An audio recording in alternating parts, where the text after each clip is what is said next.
For today's video ay pupunta ako ng butika para kunin yung gamot na inireseta ng doktor ni Lola na antibiotic. Dahil nga may UTI si Lola ay kailangan niyang uminom ng antibiotic. Nadaanan ko nga ulit yung rep na itinapon at wala pa din kumukuha. Kaya naman buksan natin at tingnan natin ang loob. Kita nyo naman at napakaganda pa at napakalinis. Siguro nagpalit ng bagong rep yung may-ari niyan kaya itinapon na lamang yung pinagpaltan. Mahilig nga ang mga tao dito sa Israel na magpalit ng gamit kahit pwede pang mapakinabangan. Pero hindi naman lahat, katulad na lamang ng aking alaga na si Lola, hindi nagpapalit ng gamit hanggat hindi nasisira. At kahit nga sira na din ay ayaw pang palitan basta nagagamit pa. Maaga nga ako nagpunta niya sa butika pero yung sikat ng araw ay mainit na sa balat. Kaya naman kapag lumalabas ako ay lagi kong suot yung aking mahiwagang blazer na pansuson kahit kainitan. Dito nga sa Israel kahit sobrang tindi ng init ay baliwala sa mga tao yung tindi ng sikat ng araw. At hindi rin sila gumagamit ng payong kaya naman kapag nakakita ka dito na nakapayong na tulad ko ay alam na yon at Pinoy. Ayan nga't nandito na ako sa butika at kumuha lamang ako ng number, buti na nga lamang at kokonti ang tao. Bukod nga sa gamot ni Lola na antibiotic ay meron pa ako ditong isang kahon ng Ensure na hindi ko pa nakukuha. Isinabay ko na nga din sa pagkuha ng gamot ni Lola at baka abutan pa ng 3 buwan at ma-expired na yung prescription ng doktor. Kaya naman kinuha ko na din ng hindi masayang dahil wala naman yung bayad. Lahat nga ng mga gamot ni Lola, vitamins at Ensure ay walang bayad basta may prescription ng doktor. At dito lamang sa butika na ito ko kinukuha dahil under sila dito ng kanilang health insurance. Isang kahon nga lamang ng Ensure ang aking kinuha dahil yung 2 kahon ay nakuha ko na nung nakaraan pa. Kapag nga nagre-reseta ng gamot at Ensure ang doktor ni Lola ay 3 buwan na. At dahil hindi ko kayang bitbitin yung 3 kahon ng Ensure ay binabalikan ko na lamang kung ano yung matira. Kami nga mga caregivers dito sa Israel hindi lamang basta nag-aalaga ng mga matatanda kundi pang all around din ang aming trabaho. Katulad niyan, kami din na nag-grocery at kumukuha ng mga gamot ng aming mga alaga.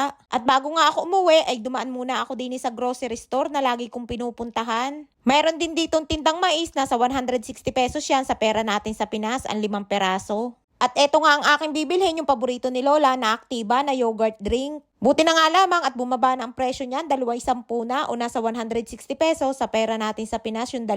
Kumuha nga ako ng 10 peraso na may iba't ibang flavor at sa sobrang hilig dyan ni Lola ay nakaka3 bote siya araw-araw. At dahil ubos na din ang aming fresh milk ay kumuha na nga din ako. Ayan nga lamang ang aking binili, yung inumin ni Lola at yung fresh milk dahil paubos na yung stock namin sa bahay. Pagkatapos ko nga dyan ay diretso uwi na din agad ako sa bahay at pagdating ko ay asikasuhin ko naman sina Lola.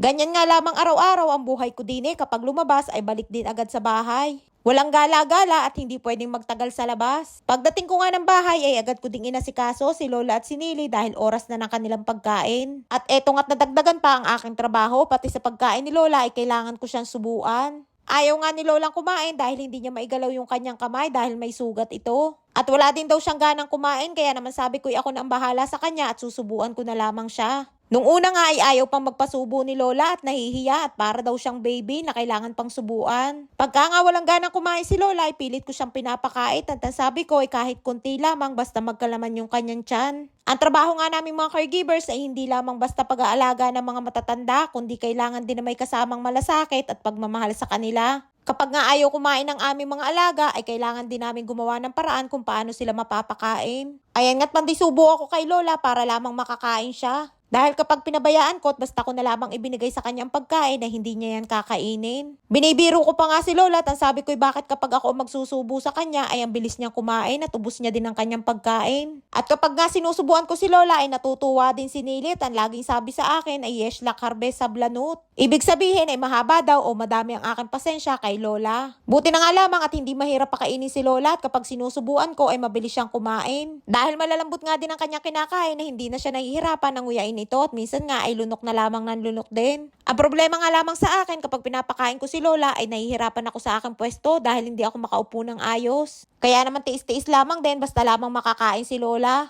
Shoutout time! Shoutout po kay Clarissa Librojo. Advance happy birthday po sa'yo! Shoutout po sa family Hardinico at Herongani ng Binalbagan, Negros. Shoutout po kay Risa Pagaduan ng Dubai. Shoutout po kay Irene Castillo Albo ng Calapan City, Mindoro. Shoutout po kay Janzena Pellegrino. Shoutout po kay Abby Cruz ng Sual, Pangasinan. Shoutout po kay Nelly Nabarosa Abad ng Bigaan, Sipokot, Kamsur. Shoutout po kay Jay Karandang ng Quezon Province. At shoutout po kay Reuben Boreta Kabunok ng Abra. Maraming po salamat sa inyong suporta at laging panonood. Mag-iingat po kayo palagi.